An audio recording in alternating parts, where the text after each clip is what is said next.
Hey everybody, welcome back to Sunday Afternoon Smokes, your casual conversation podcast from the upstate of South Carolina. My name is Chris. I'm your host. I'm also the owner and operator of The Cigar Box, a mobile cigar bar that serves the upstate and beyond. And if you've been listening to SAS for short and you enjoy these conversations, the best way you can support the show is just to give it a follow. I would really appreciate that. Today I have the joy of sitting down with Courtney Boyd. Welcome to the show. Thank you. I'm glad to be here. Absolutely. What I like to do on Sunday Afternoon Smokes is let my guests just introduce themselves. And so you can say as much or as little about yourself as you like, and then we'll get into it. All right. So I'm Courtney Boyd. I'm a speech-language pathologist at Roger C. Peace Outpatient Brain Injury and Young Stroke Program. I specialize in neurorehabilitation. So especially within the clinic that I'm at, the majority of my caseload is individuals who have had strokes or traumatic brain injuries. Occasionally, we will have someone come in who has had a brain tumor. I have been a speech pathologist for 7 years, and I've been in this position for 3 years. I started out working in a skilled nursing facility, and then this position became available, which is my dream job. I love it. I love what I do. I love the purpose that I find in this job, so I'm excited to share more about speech pathology and what we do. Sweet. Everybody that listens to the show knows about my wife, and so this topic is now close to me. Like, I live with this every day. And so and then we started, months ago attending a young stroke support group. And that's how we met. And then we recently attended our first aphasia support group that you invited us to, which was, I think,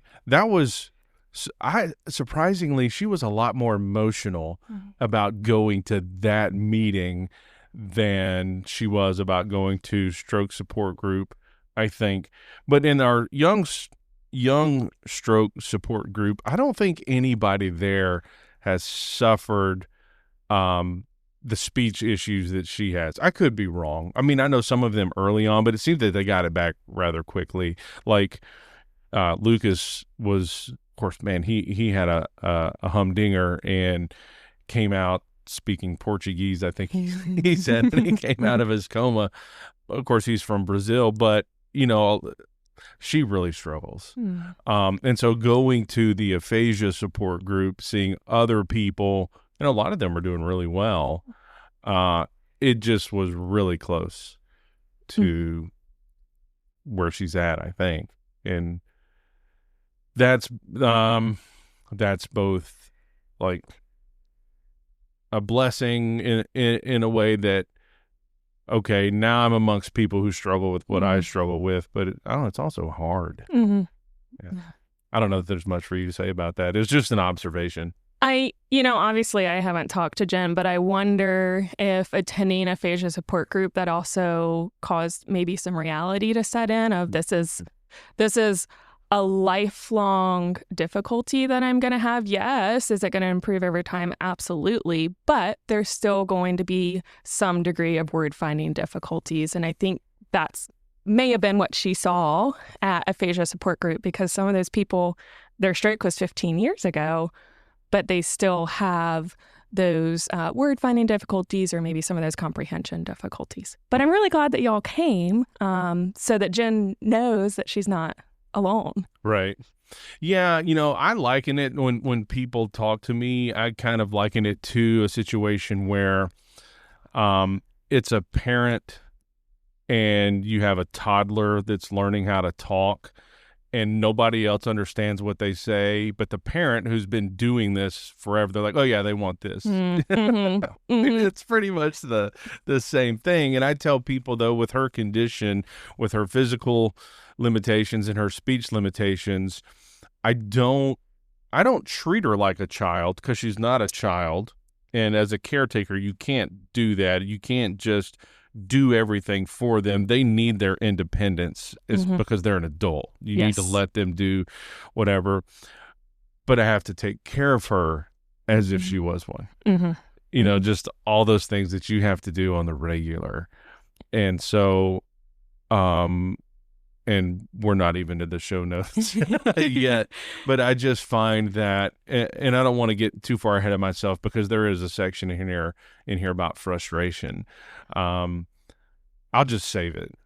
And that's probably the smart thing to do. I'll save it that way the notes don't get mixed up. But if you're listening, obviously today's conversation is about communication and what it is and what happens when it's disrupted, and how people like you work to help rebuild it after a brain injury, which a stroke is classified as brain injury, right? Yes. Okay.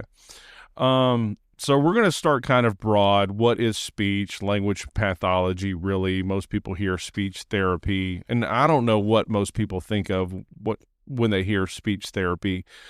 So the 30,000-foot view, what is speech therapy? Yeah, so that's a great question. And in fact, whenever I receive a new patient on my caseload, the very first time I meet them, my first question out of my mouth is, how familiar are you with speech therapy? Generally, the response is, well, I know that they work with kids, or I don't have any speech issues. And to that, I'm like, yes, you are correct. Speech is something that we can work on, but I think a better way to describe myself is as a cognitive communication specialist. So if you think about having a conversation with someone, yes, you need to be able to find the words that you want to say whenever you want to say them. Yes, you need to be able to produce the sounds of those words so that whoever you're talking to can easily understand you.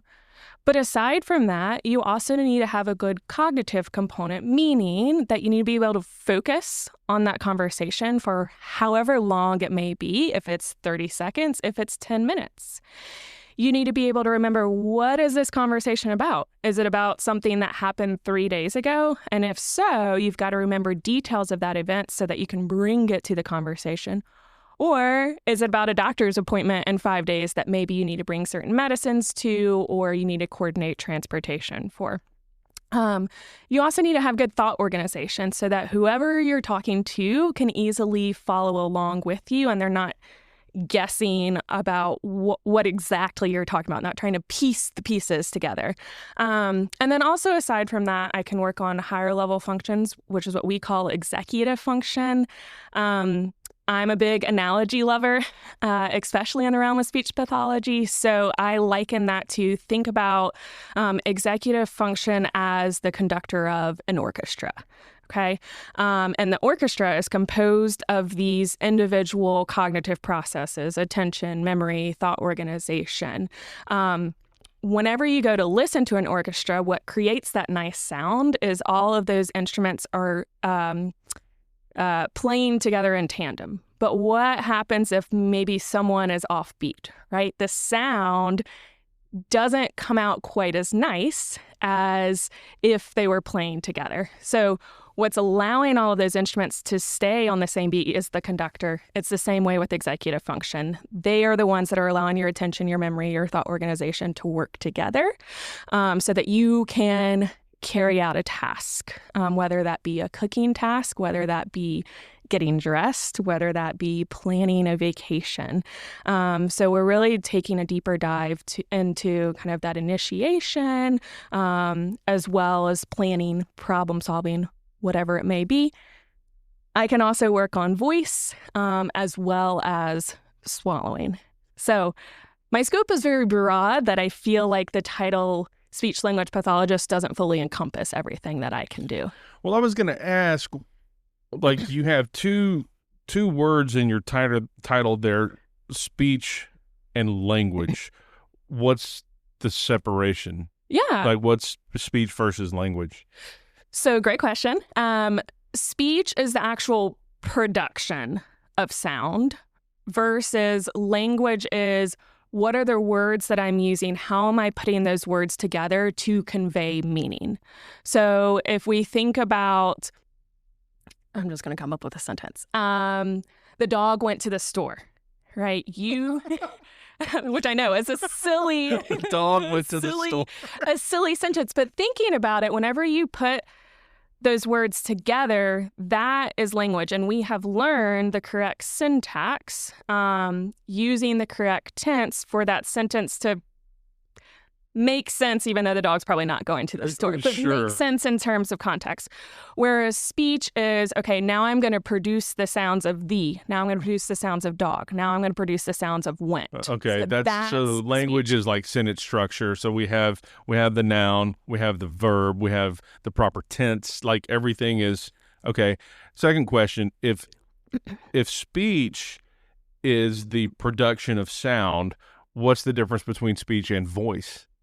Yeah, so voice is essentially like the quality of that sound that comes out. So, for example, someone who may have an issue with voice, their voice may sound strained or strangled or maybe a little bit more breathy, and that's likely due to some sort of difficulty with the vocal cords, so that the quality of their voice isn't as clear as what it was prior to their stroke. How in the world do you work on that? Like, and I don't understand fully the mechanics of it. Obviously, you have vocal cords, and then there's air and there's vibration that obviously produces the tenor of your voice. Mm-hmm. But it seems to me, obviously it's not, because to us it's just rote. Like, we've been doing this since we were 2 years old, since we were born, even with crying, but it's almost involuntary. So how do you get somebody to focus on that? So that's a loaded question. I don't know. I'm just the guy asking questions. Right, I don't know. So I think I want to first break this down by whenever we think of speech, whenever we think of voice, even whenever we think of swallowing, there's different subsystems that my brain thinks of. So for speech and voice specifically, I'm first looking at how much gas are they getting? When I say gas, what I mean is air, breath support. So sometimes if someone has a stroke or a brain injury, their lung capacity may have been impacted, which is then impacting their breath support to produce and sustain sound.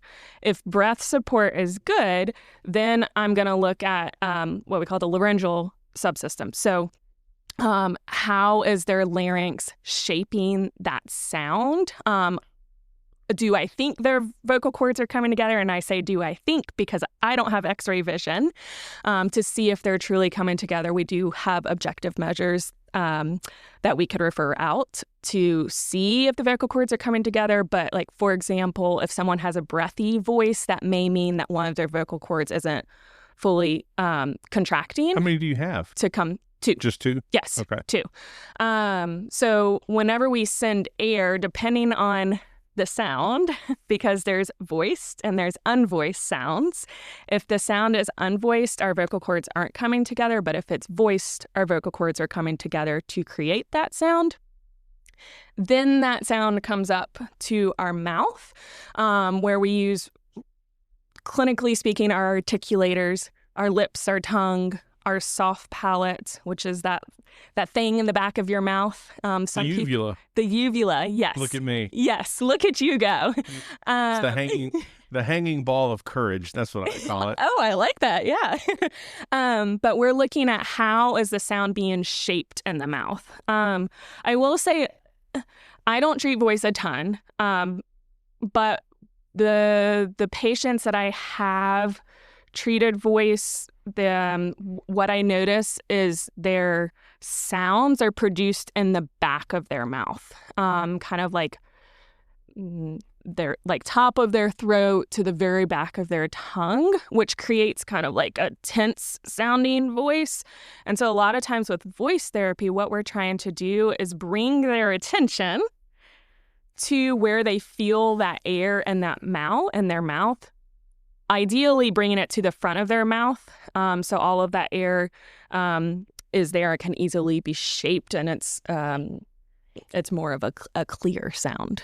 That's hard. It is hard, and there's a very large cognitive component involved. as well, which for someone who also has cognitive difficulties, that can be a really hard treatment to endure, because there's a very strong attention component of noticing, where am I feeling air?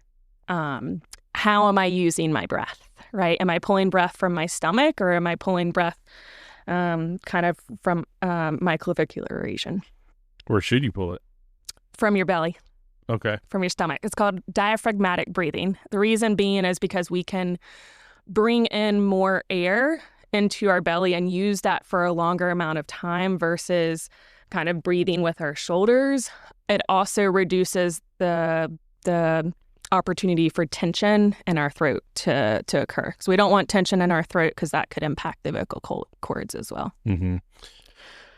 I think I understand, at least partially, listening to everything you said, why swallowing is encompassed, because that's all in the mouth. Mm-hmm. But it also seems in some ways like I don't know, why is swallowing part of what you do? Yeah. Because it's not speech related, even though it's mouth related. Thankfully, when Jennifer came out of her stroke, swallowing wasn't a problem. That's a big deal. Yes. But why does swallowing fall under speech language pathology? Or just I got you. Yeah. I know what you're trying to say. So swallowing uses the same anatomy and physiology that speech does. So whenever we are evaluating and treating someone's swallow, we are looking at the strength and the coordination of those mouth muscles. So once again, the lips, the tongue, the uvula, the jaw, and then from what we can tell, the throat muscles. So considering that speech language pathologists are supposed to be the experts really in the anatomy and the physiology of the mouth and the throat muscles, as well as we have a complex understanding of those neurologic processes that allow those muscles to move, we are the ones that are the most equipped to treat swallowing. I really like to think of speech pathology as kind of like, we're the experts in the neck up, mm-hmm. right? I think that gives more of like a concrete understanding of what we can treat. Because when you think about swallowing, there's really 3 phases to swallowing. So there's the oral phase. So where you're looking at how well can someone accept food or liquid into their mouth and keep it in their mouth so that it doesn't spill forward.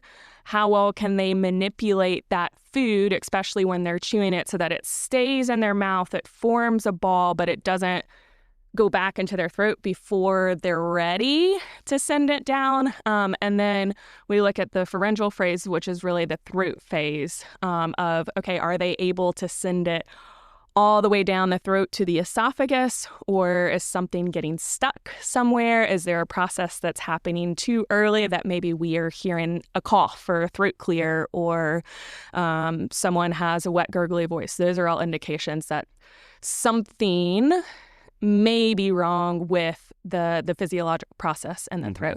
And then the final part of a swallow is the esophageal phase. I will say, a speech pathologist, if we think that there's esophageal phase involved, we generally refer out to gastroenterology. Okay. And maybe you said this earlier when we were talking about the hanging ball of courage, but I don't remember because I don't think anybody knows except for people like you. What does the uvula do? Like, what's its function? It's just like this weird thing in your mouth. Yeah. So whenever we speak, there are certain sounds that are nasal sounds, like or mn. And then the rest of the sounds are produced in our mouth. So if we're not trying to produce a nasal sound, that uvula is going up to close off our nasal cavity, so the air doesn't escape up that way.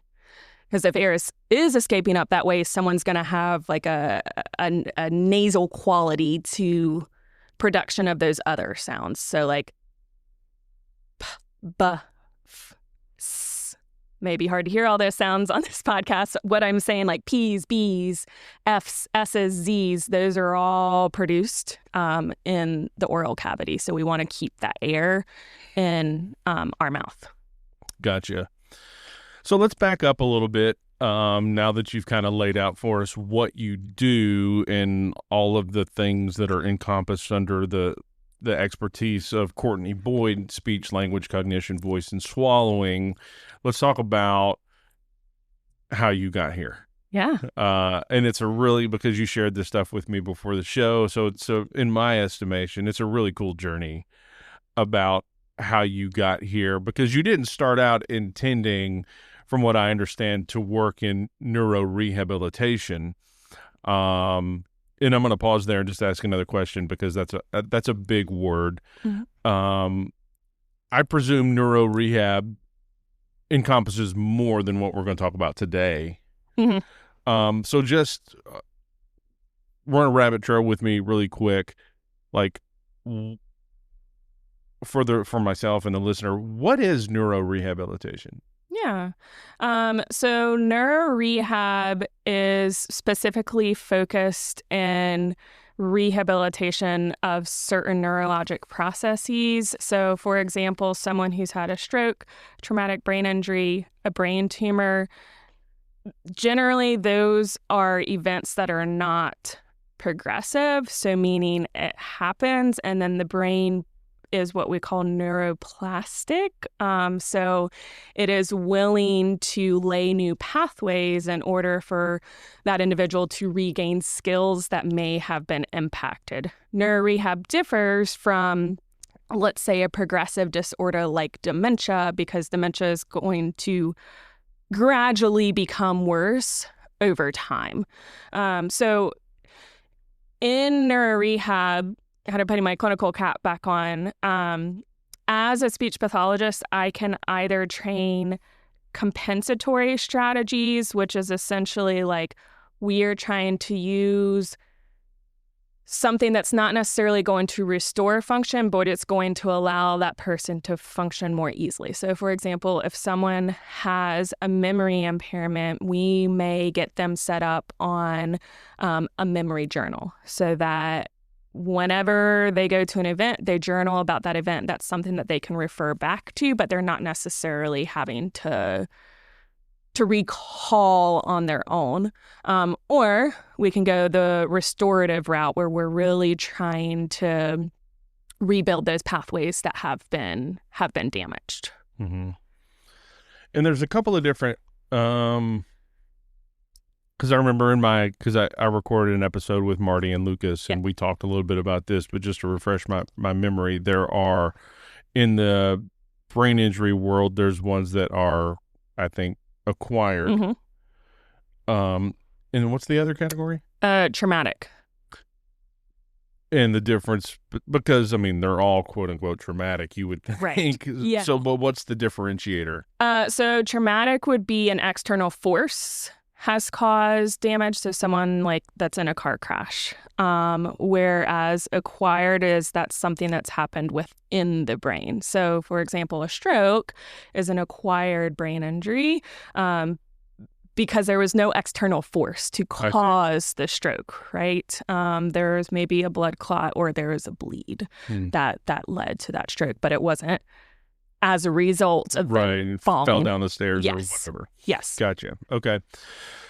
So you did, as I said, didn't start out intending to work in this field, but you, like you said, originally from North Carolina, North Carolina to Appalachian State to Chile to Arizona, eventually here back to the East Coast. So walk us through that.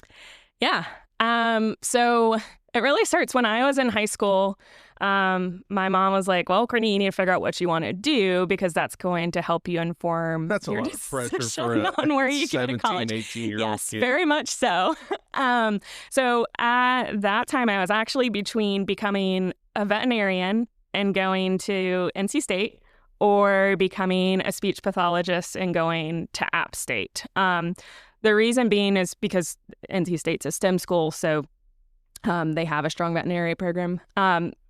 App State is of the schools I was looking at, one of the few in North Carolina that actually have a specialized major. In our undergraduate major is communication sciences and disorders, which is kind of that prereq to graduate school in speech language pathology.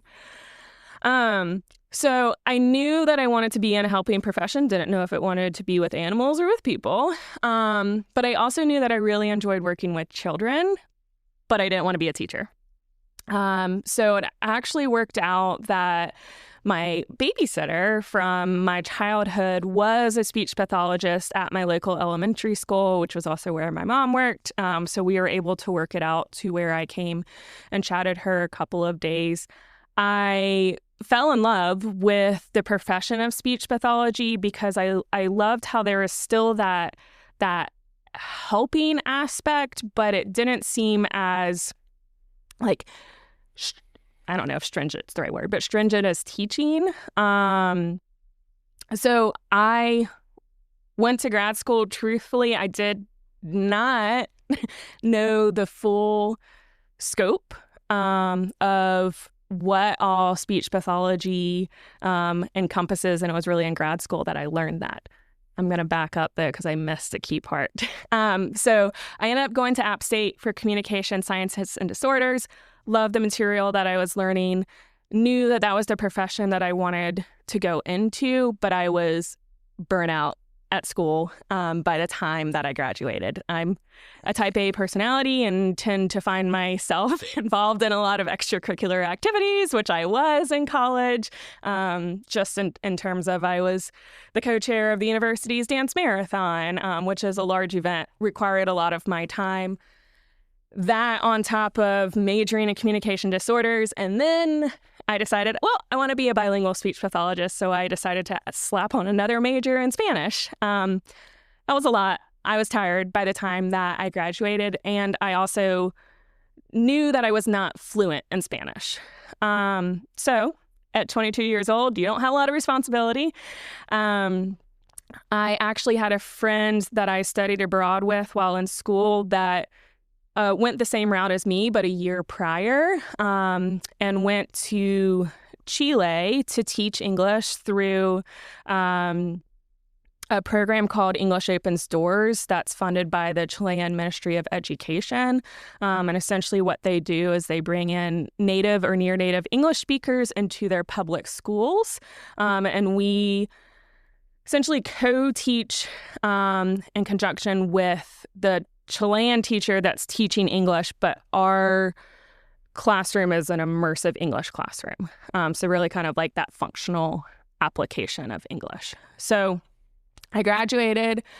I went down to Chile, taught English for 4 months down there in a public school. And then I traveled around South America for 2 months afterwards.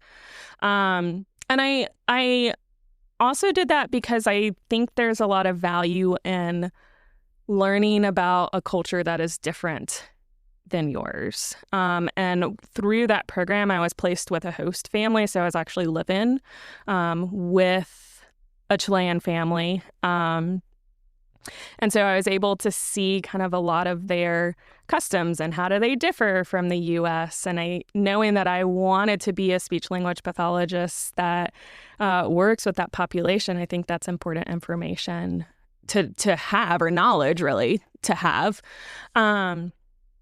So I came back a year later, started grad school, knew that once again I wanted to go to a grad school that had some sort of extra education surrounding bilingualism, multiculturalism.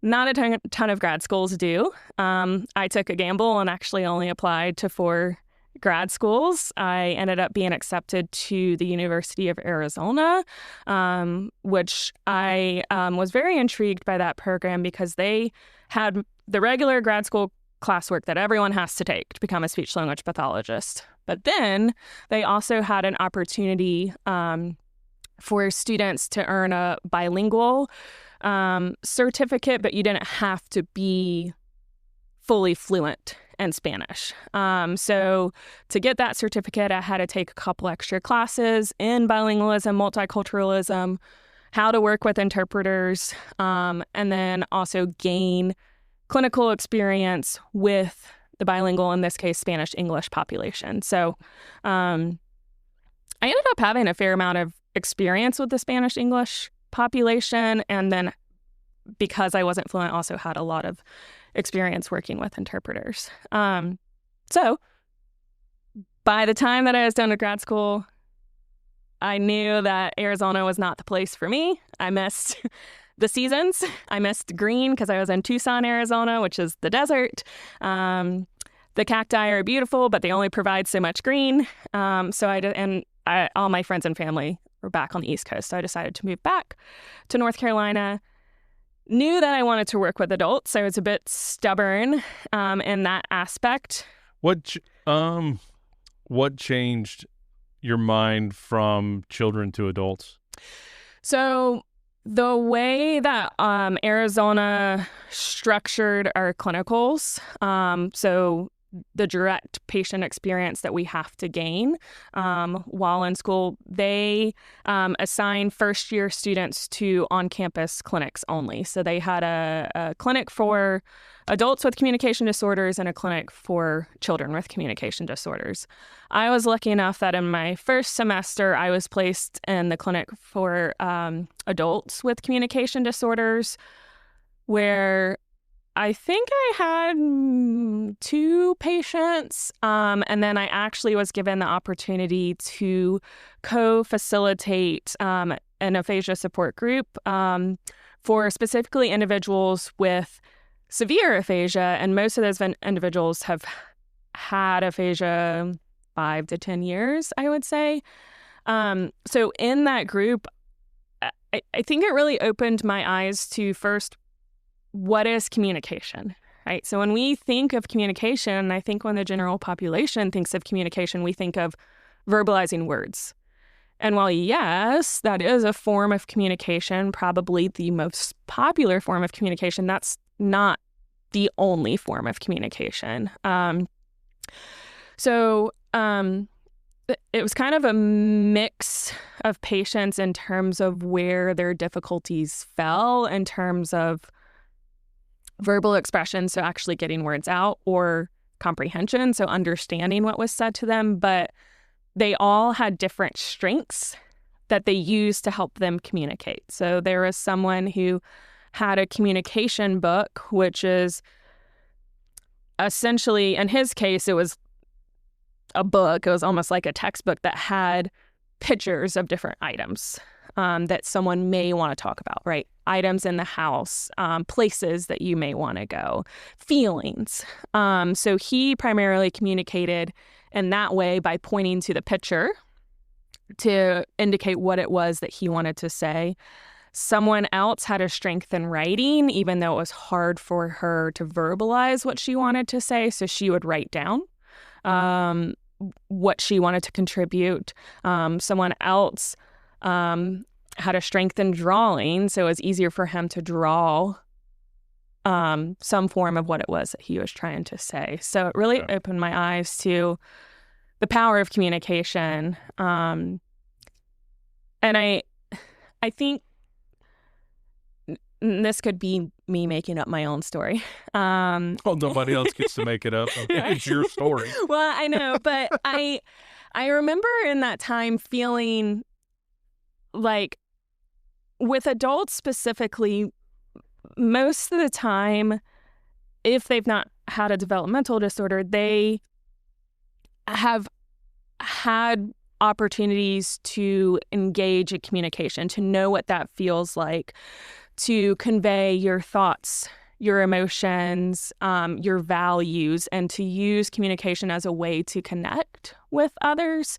Whereas with children, a lot of times I was working with children who may have been nonverbal their entire life because of a diagnosis that they had, maybe Down syndrome or autism. So they don't really have that previous experience of knowing what it's like to communicate, whereas adults do typically, and therefore, especially if someone's communication is impacted or their language is impacted, there's a stronger investment in therapy. Yeah, there's an urgency there, but it's also very emotional because so much of you is lost. Mm-hmm. And I see that. And I think that most people, I mean, strokes happen to a lot of people, but relatively speaking, it's a small slice of the population, right? Mm-hmm. So people don't, like what you were talking about earlier, because I've been through this when we were in RCP in the daily therapies that Jennifer would go to, and we're sitting in this room with, I think the lady's name was Lindsay, who was our speech pathologist, and she's helping us with a book or even some apps on an iPad just to give a little clarity to what you were saying. There would be like these sections on this iPad. You can open this app, and then within the speech app, there is like you click I want, and then it opens up a whole nother page, and it's I want or I feel or food items, and you can pick apple, orange, banana, meat, just like whatever it is. And it's for somebody that's really struggling with speech because of a brain injury, it's a way for them to communicate. But that person that's going through that, who is an adult who had, like you said, they did not have a developmental disorder. I mean, that's very emotional. So, like, to not be able to communicate about yourself and what you want and what your needs are or how you're feeling, and I have to use this stupid, it's just, it's demoralizing on one level, and as the caretaker, it's very hard. To watch them try to work through this. And it does get better over time, but it's not, it's a marathon. It's not a sprint. It's going to take a long time. So I see what you're saying. Like, if you're working with children who may have had, like you said, maybe they've been nonverbal all their life, there's just a big difference there.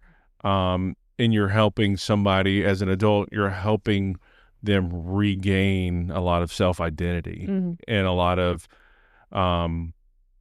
there's a difference between a child who hasn't done something to get them to do it versus an adult who has something and trying to get it back.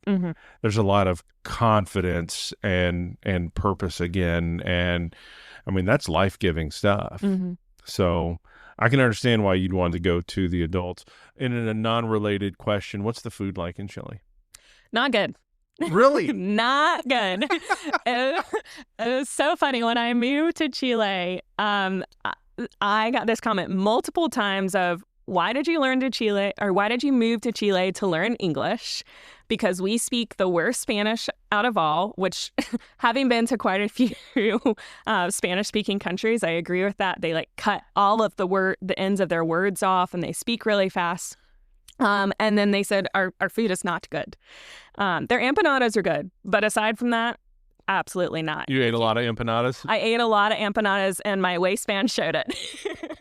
If you're trying to go somewhere for food near Chile, Argentina and Peru are by far better options for the foodies. But the scenery is great, right? Scenery is beautiful. I do have a little bit of regret.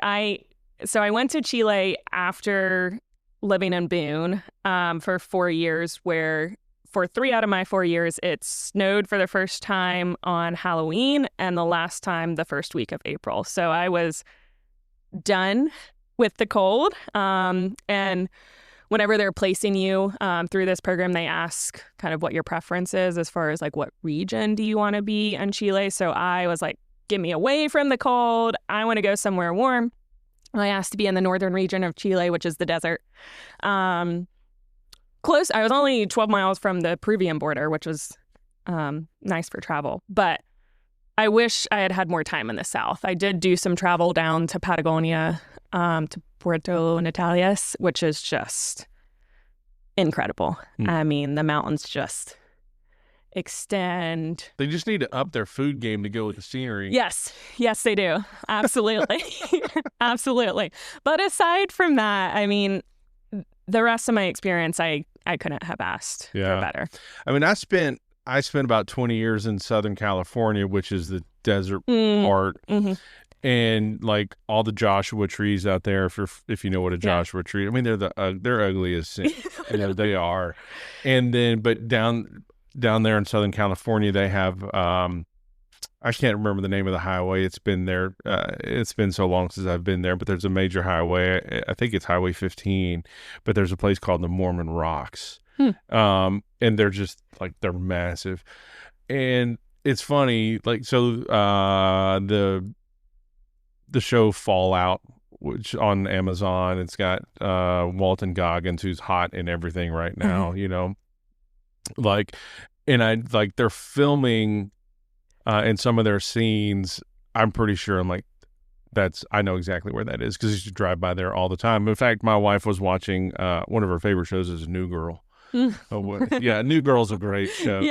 And but they were filming. I was watching the episode the other day. We were taking down our Christmas tree, and I could see it in the background, all the cars going. It's very deserty, and I'm like, I know exactly where that is because I've driven it I don't know how many times. So I mean, I have a kind of a little bit of an understanding. And of course, if you're in the deserty part of Southern California or the deserty part of Chile for us Americans, I mean, Arizona's same. I mean, I've been through Phoenix, I've been through Tucson. My little brother lives in Tucson. My little brother's wife is a pharmacist, but she works on the Indian reservation out there. Oh, neat. Yeah. And so they go out there, and but yeah, just all about that stuff.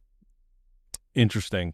I've done some travel. I've been to Costa Rica. I've been to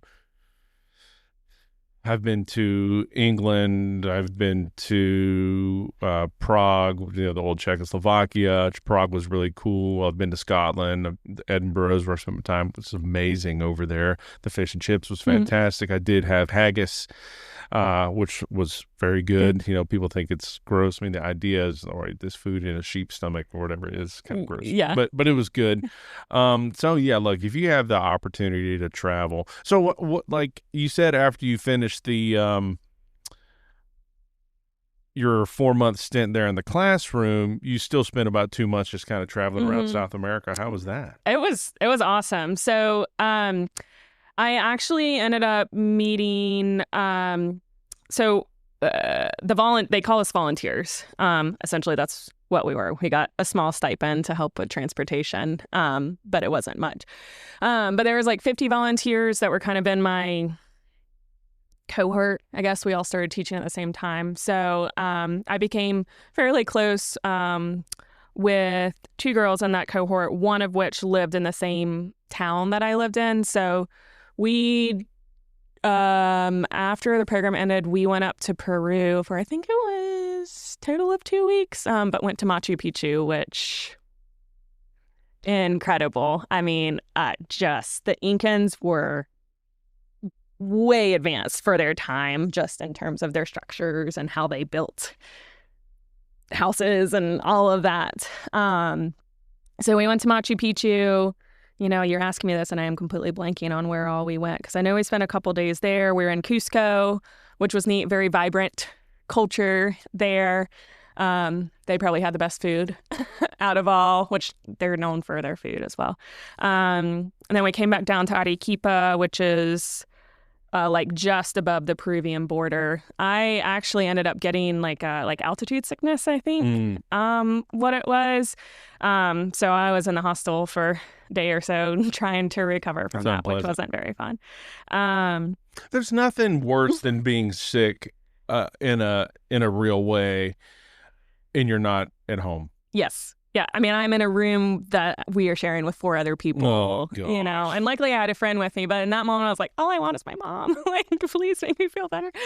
But it passed, luckily. Then I came back down and went to Valparaiso in Chile, and then went south. One of my good friends from the U.S. actually ended up flying over, and we did about a week down in southern Chile, which is where we went to Patagonia and Puerto Natales. And then also went to Argentina, to Buenos Aires, to Mendoza, to wine country. Man, you've been all over. Yeah. I look back and I'm like, wow, 22-year-old Courtney was very brave. Like, I went to Chile knowing not a soul. Yeah, sure. Not a soul. And,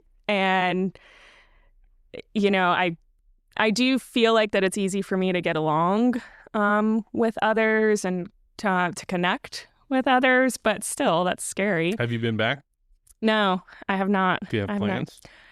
I would love to go. Yeah. I would love to go back. Do I have like hard plans of I'm going on this date? No. You have dreamy plans. Yes, I have dreamy plans. I would honestly, I think I went to Chile with about $3,500 and maxed all of that out.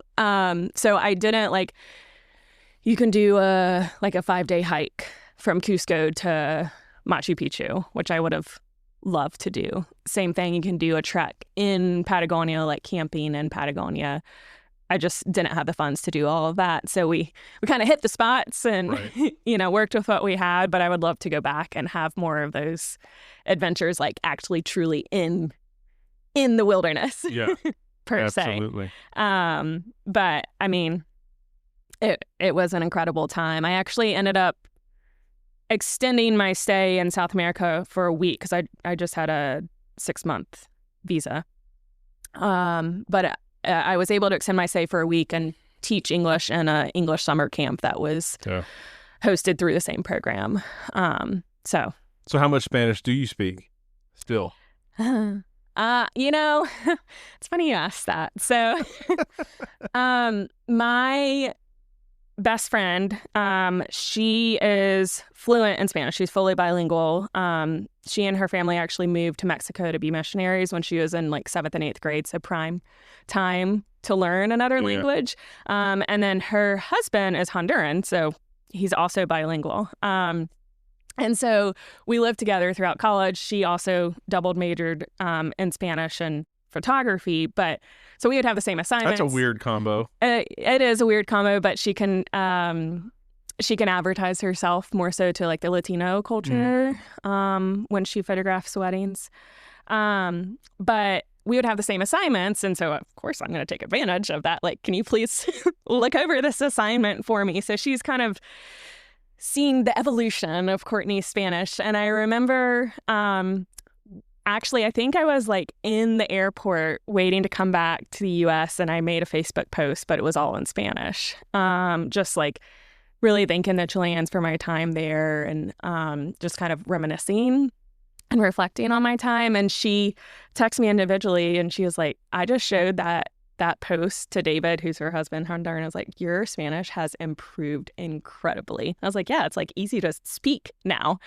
But so I would say at that time, just coming off of being fully immersed in a Spanish-speaking country, I would say I was probably 80% fluent. However, I made the grave mistake of coming back to the U.S. and really not speaking Spanish. If you don't use it, you lose it for probably 3 years. And I can still understand fairly easily, but what I've noticed is more difficult now is the actual speaking. Yeah, it's funny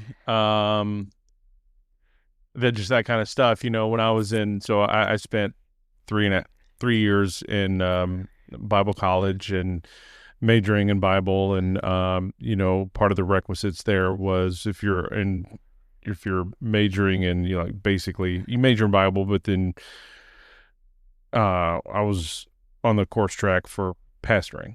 Well, you have to take 4 semesters of Greek.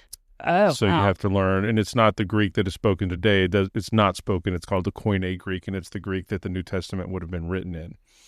So I can read it. I have no idea. Let me tell you this. I can read it because I remember the alphabet and the letters. I have no idea what it's saying, and I couldn't speak it. And it's it's if you don't, it's a muscle, and if you don't exercise it, it's going to atrophy. Yes. And and that's the biggest thing I remember from a couple of weeks ago at when we were at Aphasia support group for the first time, I mean, for my wife or anybody, any of your patients, I mean, you can go to all the therapies in the world, but just what you told her, the number one thing is you have to use it. Mhm. So you have to put yourself in situations where you're forced to talk. Yes. That's like the number one Yes. thing of all. And Yes. so, and I was saying, like, there's been a couple of times where she's had opportunities to do something with friends, and she was very anxious, very nervous, afraid people are going to talk to her. And because she can't really talk, people aren't going to spend a lot of time with her or be impatient with her. But she wound up going to a neighborhood book club that meets once a month in our HOA, and then some friends of hers around Christmas time took her up. I couldn't go because I had another engagement, but took her up to Hendersonville, took her out to dinner, and their daughter was directing a play, so they wanted to go watch it, and it all went. She was so happy that she went, and I'm like, see, you can do these things, but you have to do them. Right.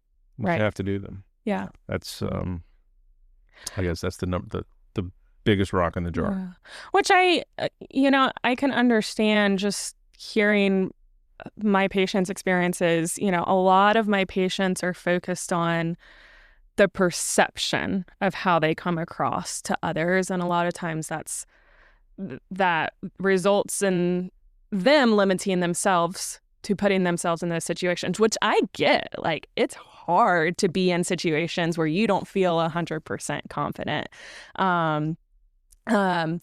But you're absolutely right that I think part of recovery is learning, one, how to, I think, gain trust in yourself, but also gain trust in others, that, if they're truly there to support you, they're going to do whatever it takes, right? Give you that extended time, or ask you to come to these different engagements because they truly want you there. Absolutely. Well, at this moment, let me just let you know that midweek, I also do a short solo reflection called Between Sundays. It's a new podcast, and the first episode dropped this past Wednesday. No guests, no outline, just a few thoughts if you want more than one conversation a week, and you can get that anywhere you listen to your podcasts. So let's talk about when communication changes overnight, right? For many people, communication difficulties don't develop gradually. They arrive suddenly, as what we were talking earlier. They car crash, stroke, brain bleed, whatever, and life changes in the snap of a finger, right? So when someone experiences a stroke or traumatic brain injury, what are the most common communication-related changes that you see early on? That's dependent on where their stroke or their brain injury occurred, because the brain has different lobes that control Right. So different pieces of communication. do people who have, and I mean, this is an open question because I don't know, but if people have right brain strokes, do they suffer speech impediments? Typically not. So okay. Let me give a little bit of education here. So patients who have left hemisphere strokes, that's where your language center is housed, they are the ones that are going to likely have aphasia, right? And the type of aphasia could differ depending on wherever that stroke occurred. Individuals who have right-sided strokes, they do have communication impairments, but it's more so in the realm of nonverbal communication. So when we think about communication, I'm breaking it down between verbal and nonverbal. So verbal is obviously words, sentences, whereas nonverbal, when we talk with someone, we're making eye contact, we're having a nice back and forth conversation, we're monitoring, am I contributing enough information or too little information? Typically, our facial expressions may also support whatever it is that we're saying. Individuals who have right hemisphere strokes, that can be impacted, as well as I would say all patients have a degree of an awareness impairment, so recognizing what has changed, but those with right hemisphere, it's harder for them to recognize exactly this has changed. We're also going to see more so like attention, more so like cognitive deficits on the right hemisphere versus the left. Not to say that the left can't have that, but in the left hemisphere, that language impairment's likely going to be more dominant. Okay. And I mean, you've heard the stories like of people having a stroke and they're in the middle of the stroke and I was just talking to a guy the other night. They were having family dinner and his grandmother was at the table and all of a sudden she's just talking gibberish. And it's like, everybody's like, what the heck's going on? You sound like a crazy person. And dad's like, we need to go to the hospital. And she was in the middle of a stroke. And of course, mine, like when Jennifer was having hers, she was in surgery. So, but her aneurysm was left brain. And she'd gotten to the point that hours before they came to get her to do surgery, her speech was beginning to slur. She was having trouble finishing sentences. She was having trouble pronouncing words properly. It was progressing. Like the aneurysm was it was large. It was 3 centimeters, which is enormous for a brain aneurysm. So yeah, like, and then of course left brain stroke on top of that. And then, so she really kind of hit the jackpot. So you being the speech pathologist here, working with the people who now have deficits, that's what we call them, right? Deficits, impairments. I also like to say areas for improvement. There you go. As well. There you go. Areas for improvement. But a family member, a husband, a wife, a whoever, is it regular for them to accompany? I mean, I figure I go to all of my wife's, but she's fully disabled, so I have to take her everywhere. And so I'm sure you see a lot of family in these episodes. Like,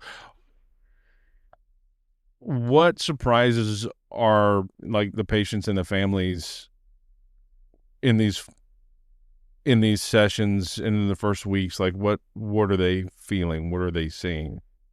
Yeah. So a lot of times what I see is if someone has stroke or a brain injury that results in physical impairments. So, difficulty walking, difficulty moving their arm, that's where the family is focused. And there's not as much of a focus on the cognitive aspect. So generally, though, what we can expect is if there is a physical component, there's going to be some sort of cognitive component. Now, the degree of that component may vary. However, walking, moving your arm, reaching, putting on a button, that's not just a physical impairment.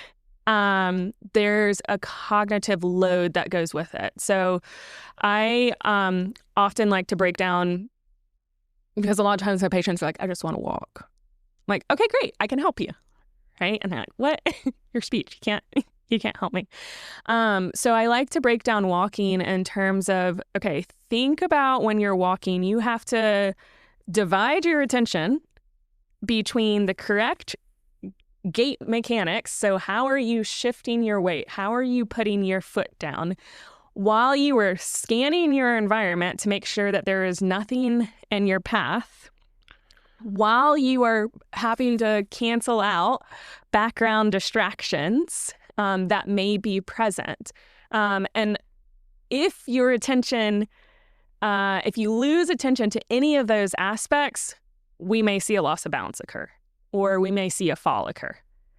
So while yes, am I physically going to be helping someone with their gait mechanics or their balance? No, that's not in my scope. But what I am going to be helping them with is truthfully that attention component, or if they have memory difficulties, that memory component of, okay, remember your PT said that they wanted you to walk heel toe. Right.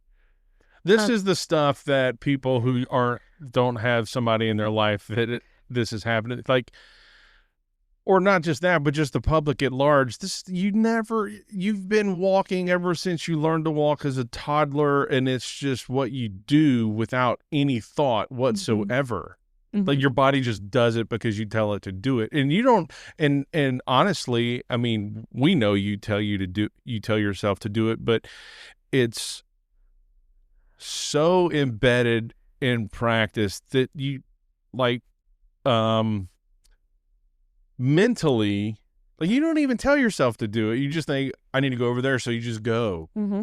Mm-hmm. And the person who's had a stroke, it's like, I'm watching my wife learn how to walk again, and the occupational therapist is like, okay, now I need you to do this.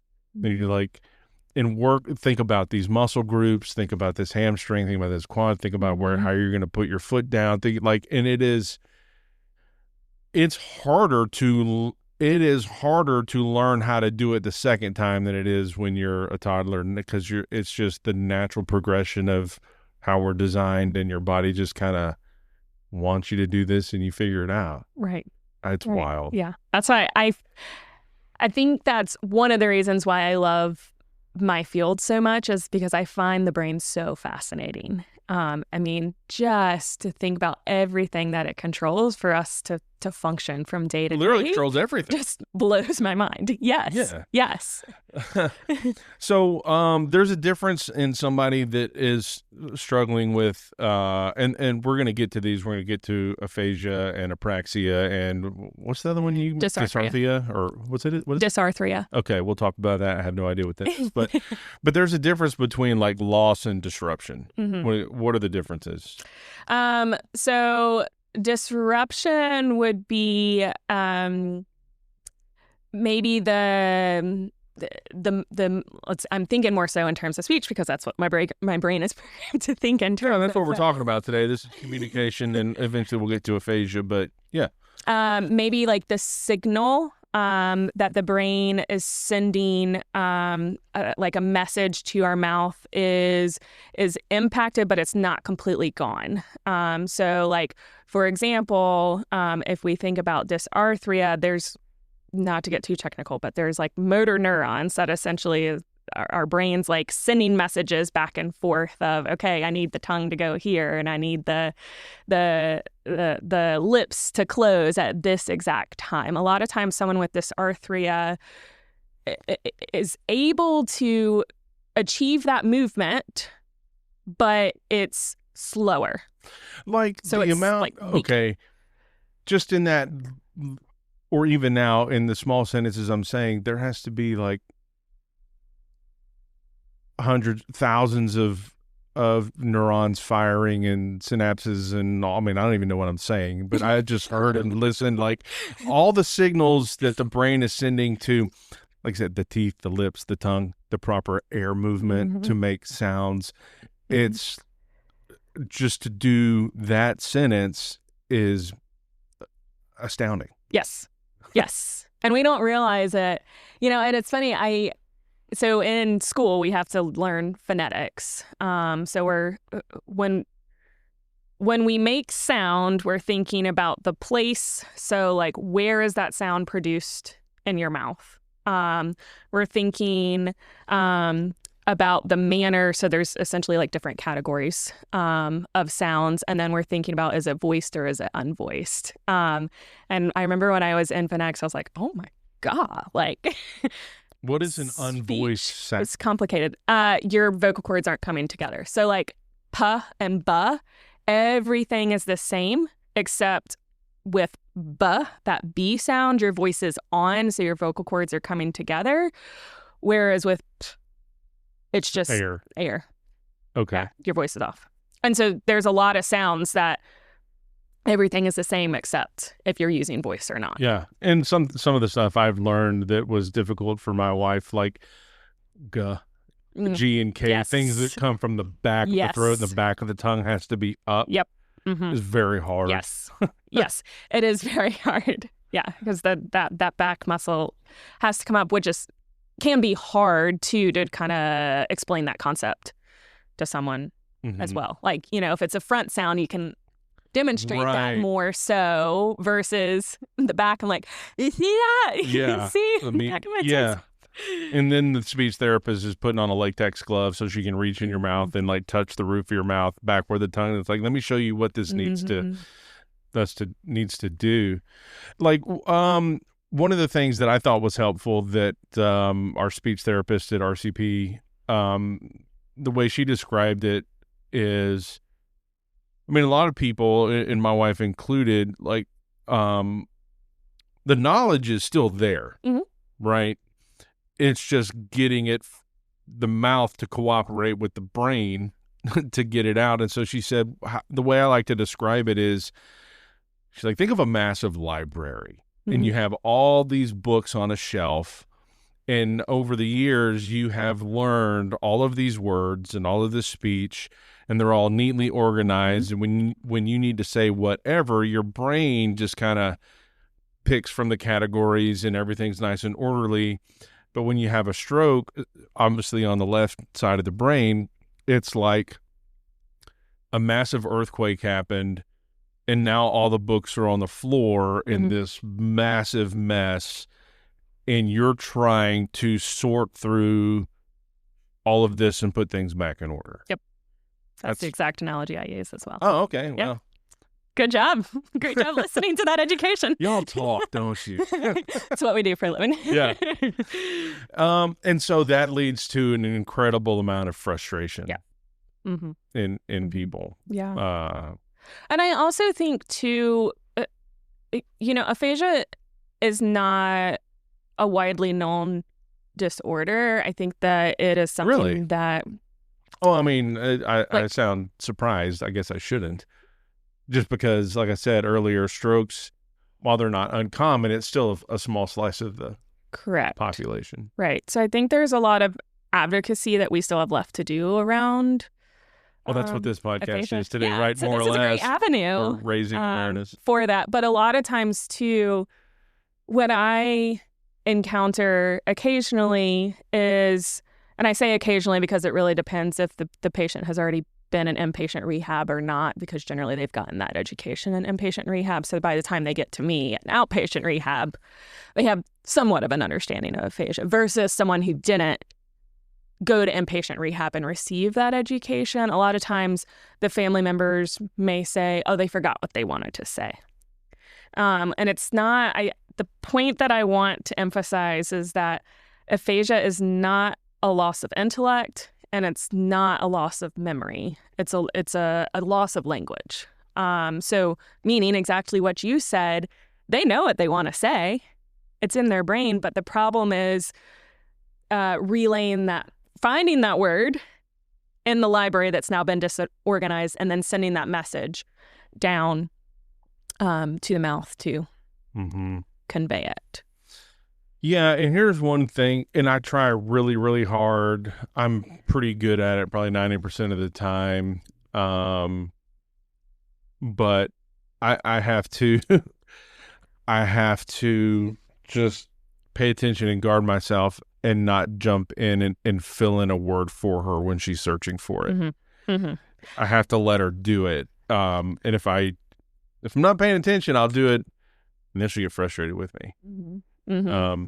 Sometimes really, really, really frustrated. Yeah.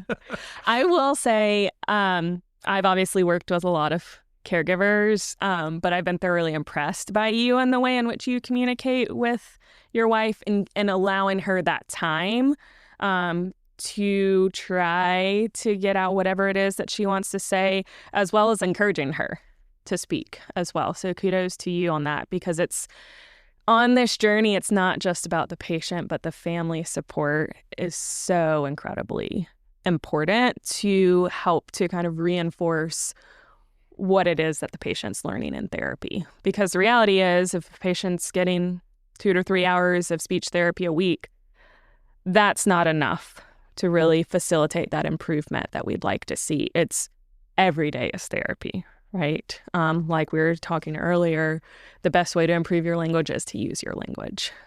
So facilitating as many language opportunities as possible is ultimately what's going to help the brain to lay down those pathways. Yeah. I also, just to jump in, no, there was sure. another thought I had in my head, and I want to say it before I forget it. I think you also brought up a good point of you've tried really hard to give Jen time to get out her words. And I want to circle back to that because when I was just kind of reflecting on aphasia in general and the experiences that I've had in treating patients with aphasia, my mind kept going back to it was an aphasia support group that we had, let's say, a few months ago. It was actually during Aphasia Awareness Month, which is June. But I really opened the floor up to our participants in that group to talk about their experiences living with aphasia, talk through their highs and their lows. And one recurring theme that I would say almost every single person in that group kept saying was, I hate it when people try to speak for me, when they don't give me time to get my words out and they don't understand that I need that time. And I think that that's just something that's so powerful to remember as a caregiver, is that that individual is working to find the words that they want to say. Yes, it's at a slower rate, but just because they're not saying anything in that moment does not mean that they're not trying to find those words to convey the message, which I know can be hard, right? Especially when it happens to a loved one and all you want to do is help. Yes. Sometimes helping is Not waiting. helping. Yeah, no, that is, I've learned over the months, like, just to simply ask, do you need help? And if, like, because I said earlier, and a person in her situation or any of your clients or patient situation, for the sake of personal confidence and personal independence, they need to be able to do it. And the more I do for them, the less they do for themselves. And so if she's trying to accomplish something at home and I'm watching, I just ask, do you need my help?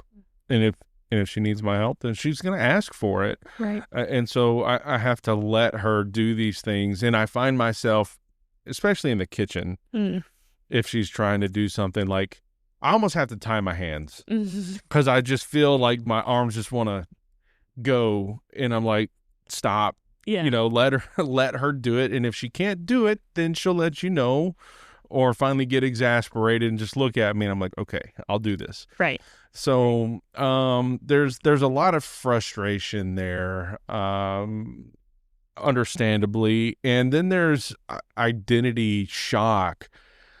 And we've gotten over this hurdle, but there was a moment last summer, not terribly long after we got out of the hospital, where we're in the swimming pool and she's trying to say something and I couldn't figure out what it was. So I swim over to her and she's just kind of in one of those floaty chairs. And she started to get real emotional. And I finally figured out she couldn't remember what her name was. And I had to tell her what her name was. And, like, without knowing your name, you have no idea who you are. Like, your name, it's wild to me that everything we know about ourselves and our entire self-identity is linked to a name. And I don't know, there is, I think we're gonna get to it here in just a second, because there's aphasia. And as you made clear, that's the difficulty in the mouth performing what the brain tells it to. Yes. Or part of it. Part of it. Like, it's more, aphasia is a larger term for smaller subtypes. So when I say aphasia, that could be someone who has the verbal expression difficulty. So it could be difficulty finding the words, getting those words out correctly. Like, sometimes someone may have what we call a semantic paraphasia. So they may be trying to say cat, but they say dog instead. So categorically, they're saying a word that is in the same category, animal, but it's a different word. Or sometimes they may be trying to say ball and paw comes out, right? So there's a switch in that initial sound.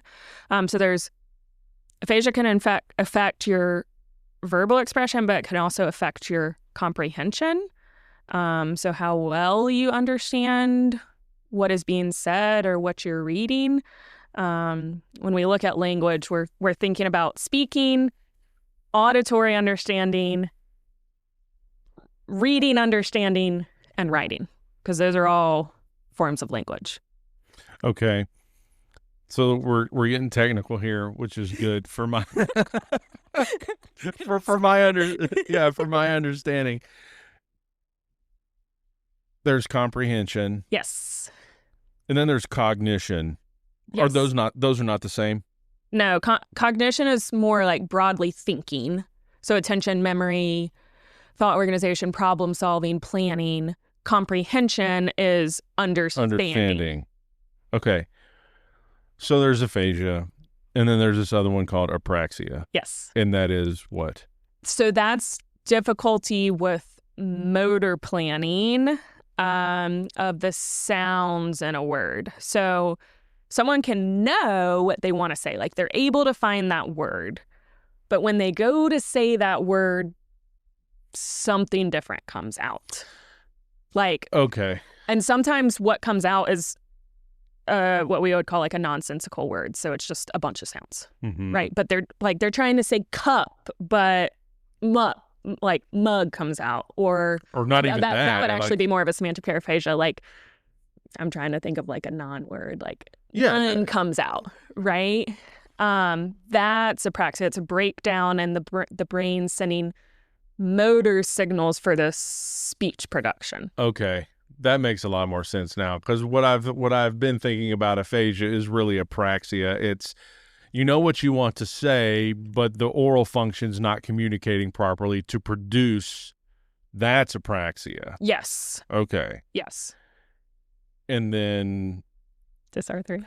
Well, I'm still. I mean, I've got the long aphasia here that you sent to me. It's like an acquired communication disorder that impacts one's ability to use language in forms of speech, comprehension, reading, and writing. An individual with aphasia knows what they want to say, but has difficulty accurately and efficiently communicating that message. Aphasia is not a loss of intellect or memory. It can occur from a stroke, TBI, tumor, or less frequently a progressive neurological disorder. So, but it would seem to me that aphasia and apraxia are kind of like Venn diagram-ish. Yes. That they overlap. Yes. So when we assess someone for aphasia, simultaneously we are also assessing someone for apraxia to try to tease out what is aphasia, what is apraxia. So like for example, and I may be jumping ahead because I know this is, I think, something we were going to talk about. Whenever I am assessing someone's aphasia, essentially I'm looking at, are they fluent or are they non-fluent? So right now, you and I are fluent, meaning that we are speaking in sentences, words are coming out easily. I'm not having to pause in between words. It's not effortful. Whereas non-fluent, typically there's a lot of breaks in the sentence. They may be able to find one word at a time. It seems like they're really having to work hard to get that word out. Also, we can talk about like telegraphic speech, which is essentially like cup, purple, right? Or it's more so like kind of focused on just the nouns, and we lose the verbs and the connector words and all of that fun stuff that we use in sentences. Then we look at auditory comprehension. When I say auditory comprehension, how well can they understand what is said to them without any sort of written support? And we're looking at auditory comprehension in a couple of ways. So we look at how well do they understand yes/no questions. So questions that the only answer is yes or no. Then we look at how well can they follow one-step commands. So touch the cup. And I know I keep using this example of cup. It's because I have a cup sitting right in front of me. Then we look at two-step commands. So we're trying to increase the complexity of the language to see where does a breakdown occur, if any, in the understanding. So it'd be like touch the cup and pick up the pen. That would be a two-step command. Then we move on to look at someone's repetition. And this is really kind of where we start to assess for apraxia. So we start off looking at someone's ability just to repeat one-syllable words. And then we gradually increase the length of those words from one syllable, two syllables, three syllables to phrases. And typically with apraxia, what we see is, depending on the severity of apraxia, one-syllable words are going to be easier to repeat versus two-syllable, three-syllable, four-syllable phrases. And then we look at someone's word-finding abilities, and we look at that kind of through two lenses. So, well, actually more than two lenses. We look at how well can someone, when shown an object, how well can they come up with the word to name this object? Mm-hmm. Then we look at, okay, how well can someone finish a sentence? Like, the grass is green, right? Then we look at, okay, how well can they respond to a question? Okay, so like, where do you buy milk? And then we look at how well can they generate words given a category, which I would say that's probably the most difficult type of verbal expression, because you're really having to pull words freely, which is resemblant of conversation, right? Yeah. With a conversation, there's an established topic. You're finding words to support whatever it is that you're talking about. And you're essentially pulling it from thin air, but we're pulling it from the categories in our library, right? Our brain knows, if you don't have aphasia, our brain knows where to go to find those words to support that conversational topic. Yeah. I'm just, you're talking to me about this stuff, and I'm just recalling sitting in speech therapy and RCP, and because I've been through what you were talking about, and, Lindsay lays down like 4 or 5 different objects on the table, and it's like, pick up the pen and then pick up the pen and then move the pencil on the other side of the paper clip, like 2 simple commands, and she can't do it. And it's like she reaches for the wrong thing or doesn't understand what's the instructions being given to her. That's extremely difficult to watch. Or, like, for people that are listening, you don't understand, like, you're sitting in a room and there's a lot of, it's like you're in elementary school is where you are. And there's a lot of flashcards, and there's crayons, and there's coloring books. And it's like, okay, here's a picture of a lady in her bedroom, and she's holding up a dress, and there's a bed, and we give her a pen, and it's like, okay, circle the pillow and draw an X on the dress. Like, super simple stuff. And they can't do it. And it's like, okay, this is like severe stuff. It's, I don't know. It's heavy, man. Yeah. I laugh now because we're, some of it is, if you wouldn't laugh, you'd cry. But we're beyond that, right. But there's still challenges. But you said Aphasia Awareness Month is June, and we know it touches relatively few lives directly. So most people they're not aware of it. So what do you, if you had like a wish list, what would you put on that list that you would want the general public to understand about aphasia or how it affects people? Yeah. I think at the top of that list would be kind of that catchphrase that we've already talked about, in terms of aphasia is not a loss of intellect. It's not a loss of memory. It's a loss of language. I see that being like bold, underlined, big font if someone was reading a handout. And then I would say underneath that, another really important point about aphasia is, again, another point that we've already talked about, but the importance of giving someone time. And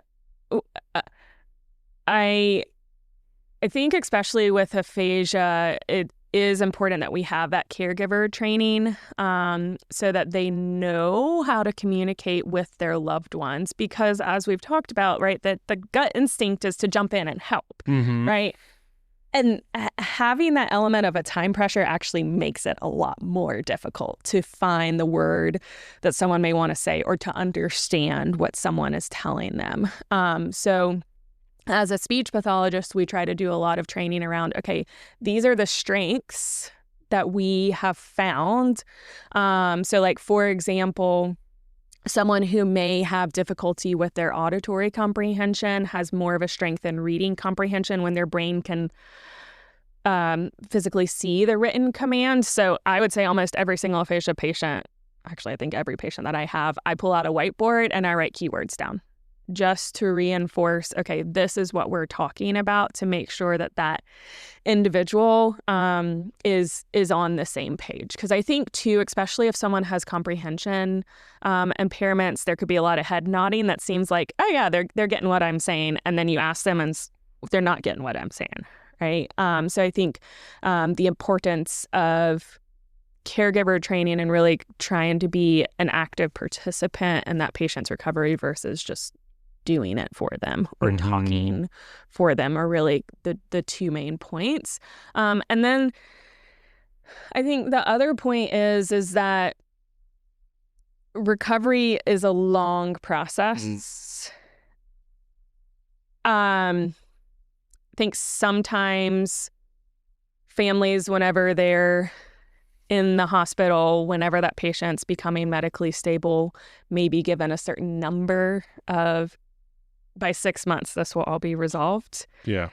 That's not the case. No. There is no black and white number of by 6 months, by a year, by 2 years, you're going to be fully improved. The reality is that this is something that's a lifelong journey. Yeah. Well, I said this several months ago in stroke support group because we talk about I don't remember the guy's name that comes, but he's with Prisma. Oh, Barry. Yeah, Barry. Yeah. And he was talking about how much he hates the 6 month mark, talking about neuroplasticity and all that stuff. And I just said, for me personally, and look, full disclosure here, I'm not a doctor. But I just feel like we should eliminate timelines altogether for the simple fact that you can't guarantee an outcome. And when you can't guarantee an outcome, there's really no way to measure. There's nothing to measure against. Right. Because I don't know where, now, obviously we know where we want to get to, but who knows if that will actually ever even happen. But for me, like, one of the things you talked about earlier was what family members know you want them to be able to walk or function and use their arm or hand or whatever. But for me personally, I just want my wife to be able to talk. I mean, more than anything, I like, if you could tell me I could fix, if you were a genie in a bottle and say, okay, I can fix your wife's speech or I can fix her physical, but you have to choose. I'm like, speech. Yeah. Easy peasy. That's not even a contest to me. And I'll just say here as a word of caution, or foreknowledge to somebody who's listening to this podcast who might find themselves in my situation. Like, first off, I hope that never happens to you because it's terrible. But look, I love my wife very much and I do everything I can to take care of her. But so much of marriage is being able to just communicate. Like, because that's how relationships work. You meet somebody, you get along well, you talk to each other well, and then you wind up in love with this person and there's the rest of your life or whatever. But I've learned that communication it's nearly everything. And when your spouse has an extremely difficult time talking, it makes things very difficult on the capable spouse. I mean, it's hard on them, but on the relationship side. And so around the 8th month mark, I started feeling really lonely.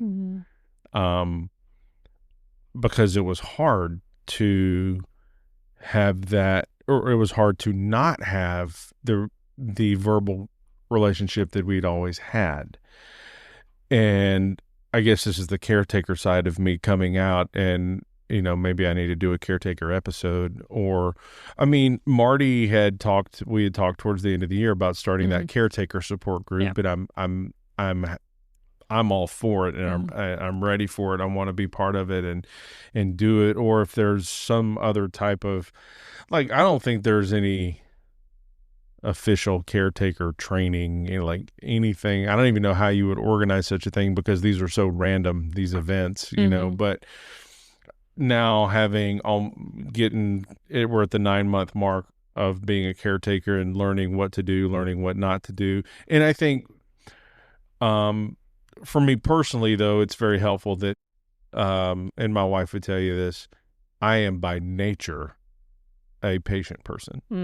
So that helps a lot. Yes. And if you're a person that's got, like, you got a short fuse, or you've got a lot of work to do on yourself, if you're going to help this person, because like you said, if you wanted the public to know anything, is to give people time. And, like, honestly, you've got all the time in the world. I mean, you just do whatever that looks like, barring other unfortunate circumstances and happenings. But for the sake of the person who has now the deficits or disabilities or impairments or whatever you want to call them, I mean, to be completely honest, as a caretaker, you cannot afford to be impatient.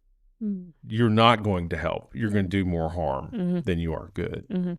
So that's just my 2 cents. Yeah. I agree with you. And I think that there's a need to better support caregivers as well. Because like you said, you are living this journey with the patient, just in a different way. And that also has an emotional toll. And you still have to get up every day and support your loved one, however that may look. Yeah, it does. And I sometimes I think about where we're at in the situation, and it's like, you have to take care of yourself. Like, number one, you're taking care of this person, whatever that looks like. And mine looks like I take her to all her appointments. I make 99% of all the food. I do all the laundry. I stay in the house. I take care of the bills. I help her with, and sometimes get dressed depending on what she needs. If she wants her hair in a ponytail, I got to do that. I've gotten fairly good at doing Look at you. It's not my strong suit. I mean, I do have 2 daughters, but when they were little, Mom did that. I didn't do ponytails. So, I can make a passable ponytail now. Thankfully she can shower herself. So yay for that.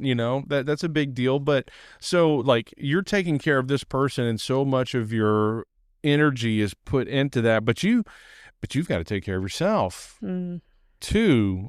And so you need socialization, because whenever this happens to your person, your socialization goes way down too.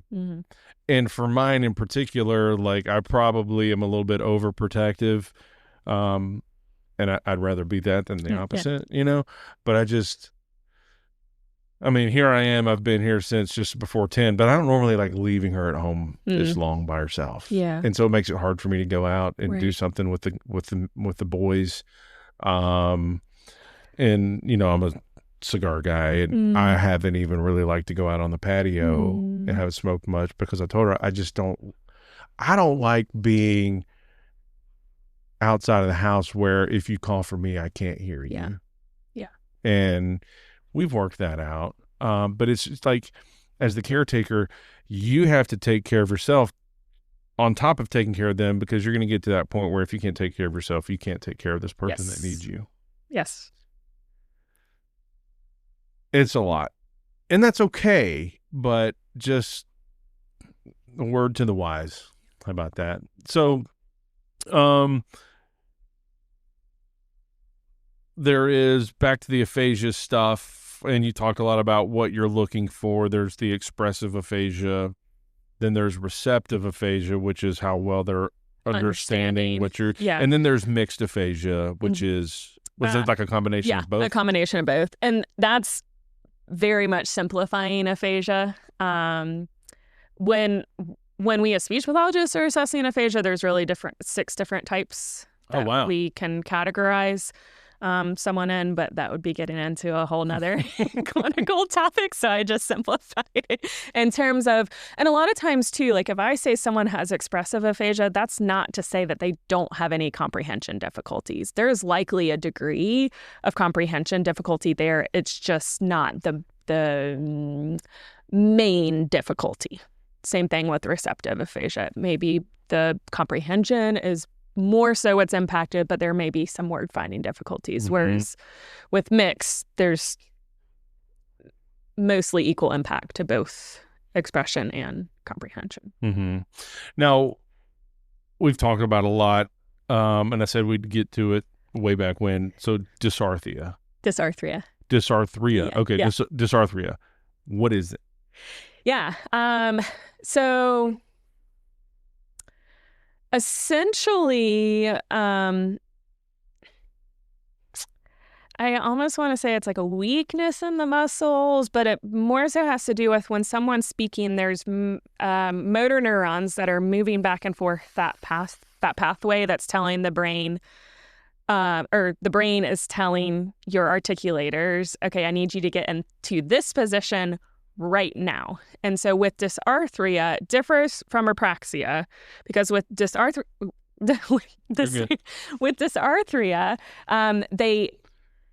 the articulators are able to get into that position, but it's generally slow.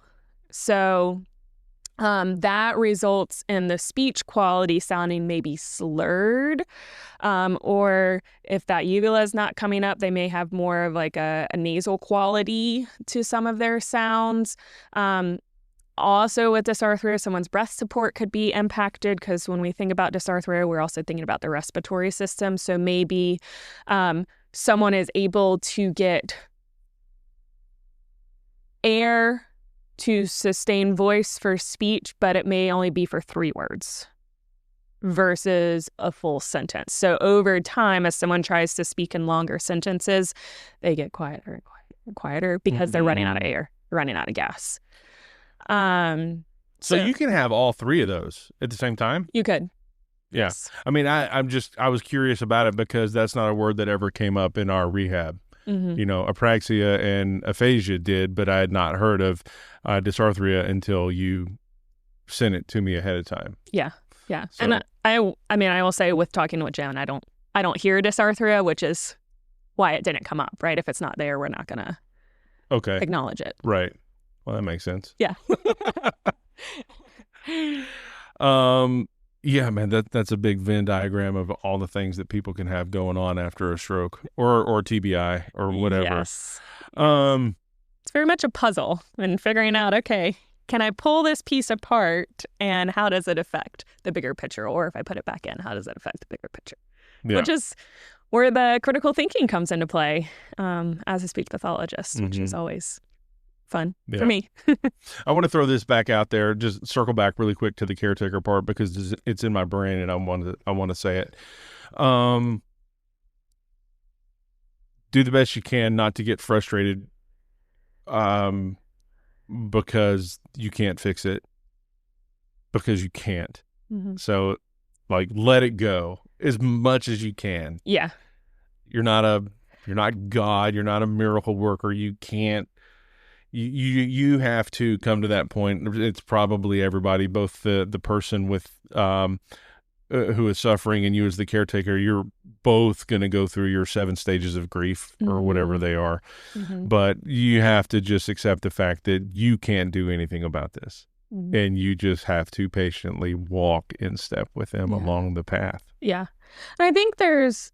Yeah, and again, this is a lot easier said than done. But there's also a mindset shift and in terms of not thinking about, okay, I'm going to fix them and instead thinking I'm going to support them. Mm-hmm. So I think those are two very different words, and you're walking alongside this patient, so you are providing that support.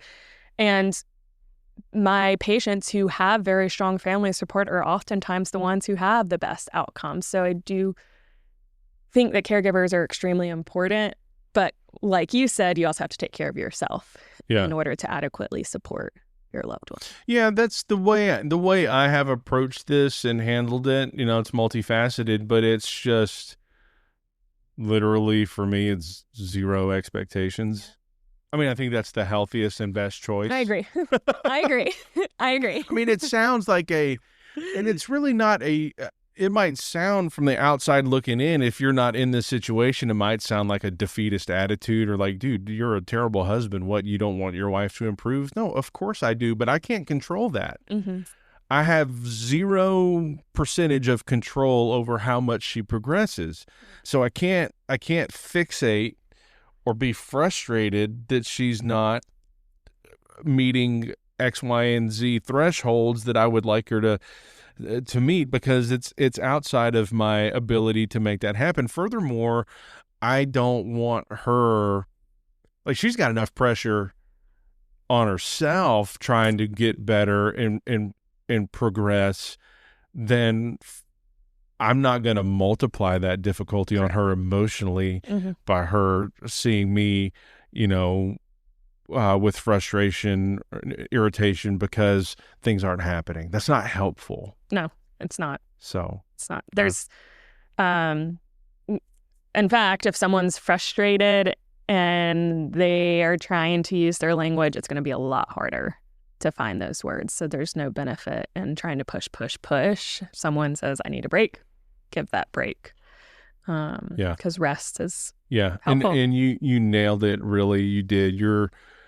All I'm here for is support, whatever that looks like. Doesn't matter what it looks like. It's like, in trying to find out,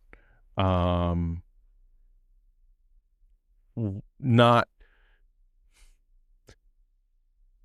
support for my wife is not what I think she needs. It's for me to find out what she needs and then give her that. Mm-hmm. That's the best support, right? It's like, I don't know, it's like whenever you give your husband or your wife or your kids or whatever, like a Christmas gift or a birthday gift or whatever, and it's like, I thought you'd really like this. And I'm not saying there's anything wrong with that. Like, if you love that person, you think they'd like it, that's fine. But a better gift is find out what do they like and then get them that. Yes. That's better, right? So, I mean, the support kind of runs in that same way. Like, what does my wife need? I could list off a whole bunch of things I think she needs, but why don't I actually talk to her and find out where she's struggling and what she would want from me, and then do that instead, So from the caretaker side of things, there you go. So let's shift a little bit, if we can, in the last little bit of our podcast, from diagnosis to with some hope, I suppose. I already know this question, and I think I know the answer because, as I said a few minutes ago, you can't guarantee an outcome. However, when somebody starts speech therapy after a stroke or a brain injury of some kind, what does progress realistically look like? That's hard because there's so many variables. Yes. We often say, like, one stroke is one stroke. I think it's the same in terms of someone's progress because, like you said, there are a lot of variables that also impact progress in terms of patient investment in therapy, in terms of family support, in terms of follow through with home exercise programs, in terms of medical stability. That's a better way to answer that question, because there's not a real answer, because, like we say in stroke support group, every stroke is different. Yes. Like, how big was the stroke? Where was the stroke? I don't know what you were like before the stroke. There's so many variables. All right, here's a better question. What are small wins that matter more than people realize? How about that? Okay, that's better. I like that. I think, and if we're talking in the context of aphasia specifically, You know, a lot of times the goal is I want to talk. And well, yes, that's the goal that we're working towards. I think that we need to celebrate those small victories of, you know, I just communicated my preference, right, of what I want for dinner. And that could be verbally, or that could be through writing, or that could be through pointing, right? Whatever it may be. Or, you know, I just communicated my age to someone and I couldn't do that before, or my birthday, or I just spoke with the doctor about a problem that I'm having. That's going to be a little bit more complex of communication. But celebrating those new ways in which you communicate, I think, is important to remember. So a lot of times what I recommend to patients, really kind of two things. One, whenever someone first comes to me, I always recommend take a video of yourself now. So that in 3 months from now, you have something to reflect back on. And 6 months from now, you have something to reflect back on.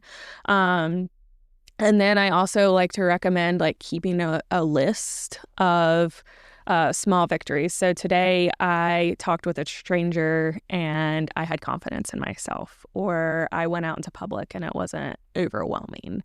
Because those are victories as well. But I think our brains are wired to think about that big overarching goal that we tend to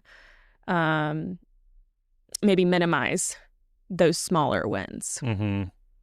We tend to think that it's not a victory unless it's directly tied to what it is I'm trying to accomplish. Mm-hmm. Like, so I think you have to have your eyes open to what's victories that are maybe not related. Like if you're really focused on speech, you're right that it might not feel like a victory to you unless you can say this big long sentence. Mm-hmm. Mm-hmm. But if you were able to communicate just a few words, and whoever the intended recipient was able to figure out what you wanted, mm-hmm. that's victory. Yep. Mm-hmm. So it doesn't have to be, okay, everything's perfect now. Mm-hmm. It's just like these little baby steps. And you celebrate the small wins. We talk about that all the time in stroke support group. Yes. And that's a big deal. And then for the family and the caretakers, like you have to celebrate that, and you have to celebrate it, but you have to celebrate it with them. They need to see that this is a big deal. Mm-hmm. Congrats. That's awesome. Let's keep this up. Whatever, whatever your mode of encouragement is, but you need to be excited about it for them. And it's good for everybody. Mm-hmm. I like what, I think Nico probably says this the most of, you're just trying to be better than you were yesterday, Mm-hmm. or the catchphrase 1% better than yesterday. And I think that that's a really great perspective to have on recovery is, okay, I'm trying to do one thing a little bit better, right? No matter what that is, but let me focus on that win of, okay, this is easier for me today than it was yesterday. Mm-hmm. Right. Yeah, well, that's very true. And this is going to probably run, parallel to what we were just talking about. But like, I think an important angle is that progress isn't always, quote, talking normally again. Mm-hmm. And progress isn't linear either. You're going to have good days and you're going to have bad days, good days and bad days. But typically, if we were to draw a line through those good days and bad days, there's going to be a positive trajectory. Mm-hmm. And one of the things that it's been said in support group, and there's actually a little sign at our physical therapy place we go to that just basically, this isn't verbatim, but it's basically said is just slow progress is still progress. Mm-hmm. I mean, that's what you have to take into account. Like, we're not looking for sprint speed here. We're just looking for one forward step, whatever that looks like. And so I think the important angle is setting maybe realistic goals, if that makes sense. Yeah. Right. Realistic goals are so important. Yeah.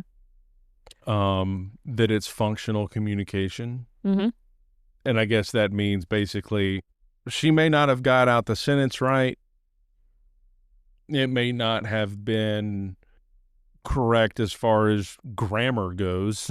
But as long as between her words and her body language, I can figure out what she's saying, that's functional communication. Yeah. That, what we would call is that communicative intent was clear.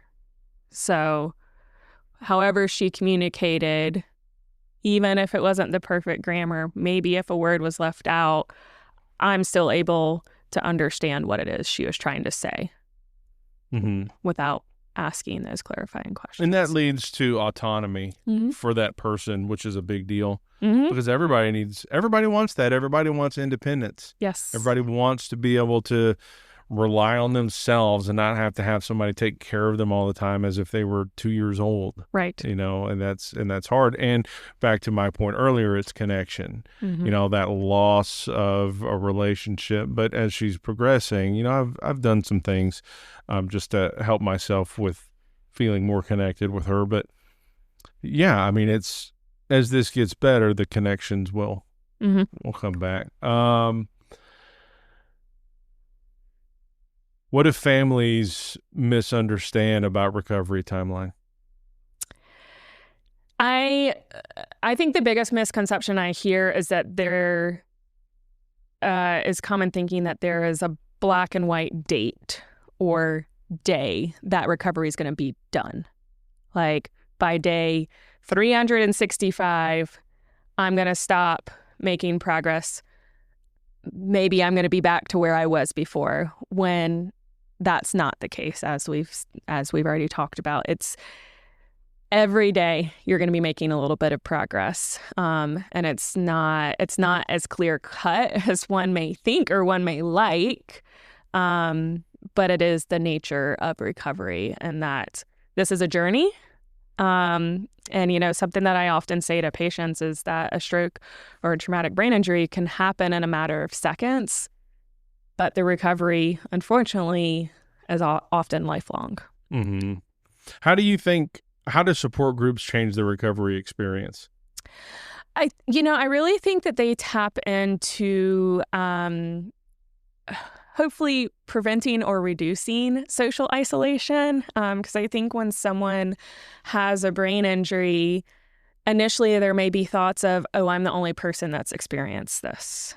No one else knows what it's like, what I'm going through. And with support groups, we're bringing people together who have gone through similar experiences. Are they the same experience? No, but there are similar experiences, similar emotions, similar thoughts that they've endured. And I think having a safe space to talk through those experiences is really beneficial. And also really kind of, we're looping back to that human desire of connecting, right, with others. So I think especially following a brain injury, it's helpful to know that there are other people in the world who have gone through similar experiences, and you're able to connect on that level. Yeah. Right? Because you and I've talked a lot about how, yes, you're a caregiver, you're walking this journey with Jen, and at the same time,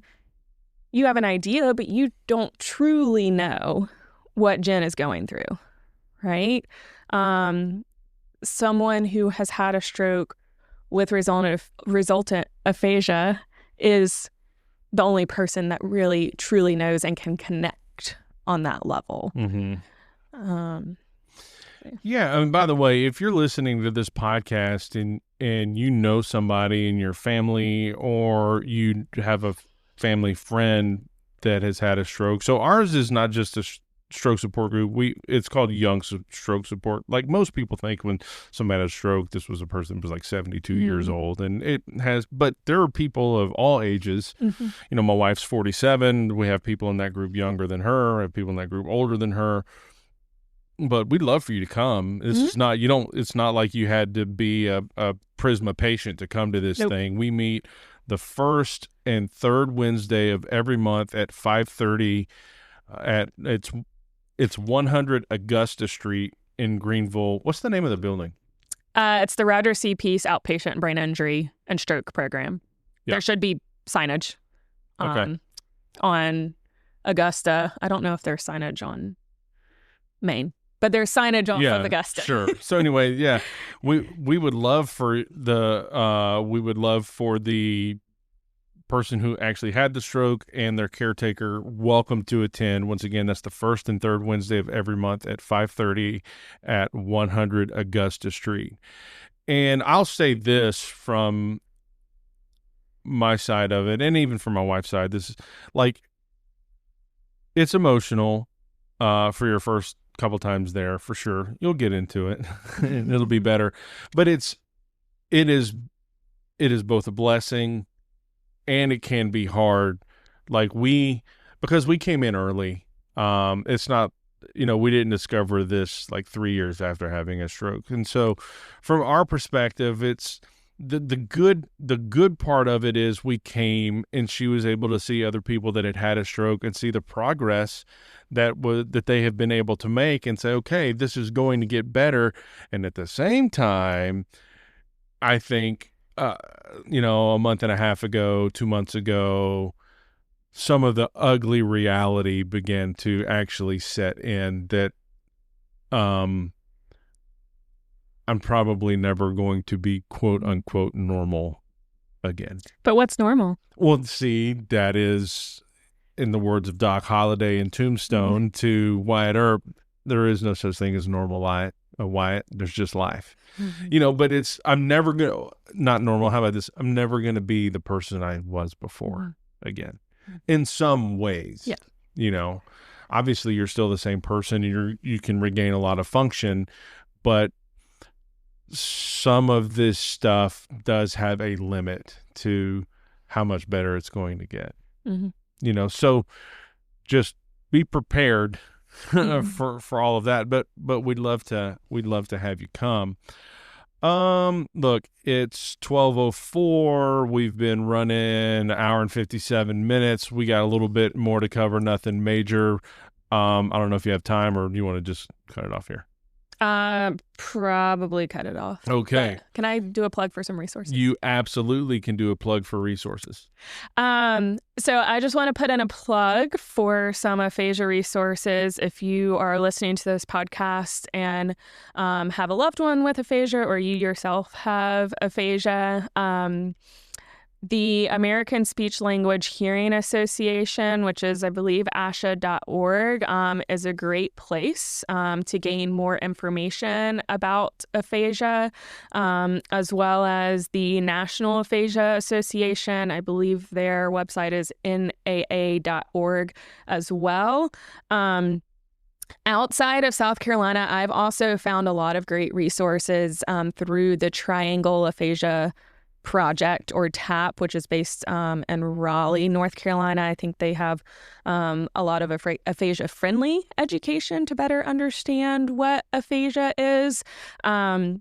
We also here in the upstate do have an aphasia support group that meets the first Wednesday of every month from 12:30 to 1:30 p.m. at the Prisma Health YMCA now off of Ferris Road. That's another group that I would love to see grow. And I think it's myself and 2 other speech-language pathologists who facilitate that group. But we would love to really see the participants kind of take charge of that group, similar to what Nico and Lucas do with the Young Stroke Support Group.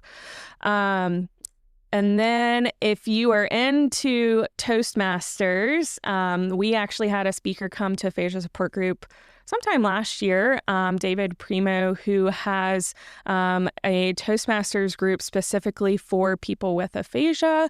It's called Articulate Aphasics Toastmasters Club. If you Google it, it should pull right up. That's they have an online platform, so I believe it's a Zoom call. So if you want to give a 1-minute pitch about something, that's a great place to do it. And David, who is the founder of that group, has aphasia himself. And he started this because he wanted to continue to improve and really tapped into one of his interests, which is being engaged in Toastmasters Club. So there's a lot of resources out there. Those are some of my trusted resources that I go to. Sweet. I'll link those in the show notes. Yes. And that'll be available for everybody. So, look, again, we would love to have you visit us at Stroke Support Group. It would be great, and I'm sure it would be an encouragement. Don't forget, you can check out the new podcast Between Sundays. That's just a short form, no notes, solo, just some meaningful thoughts throughout the week. Courtney, thanks for your time. Thank you for having me on. It's been super fun, and I hope this podcast gets shared all over the place and is helpful to some people. But thanks for listening to Sunday Afternoon Smokes. I appreciate it. Don't forget to give the show a follow. Share it with your friends, share it with your family, share it on your socials, and share it with the world, because Sunday Afternoon Smokes is really sweet. We'll talk to you soon.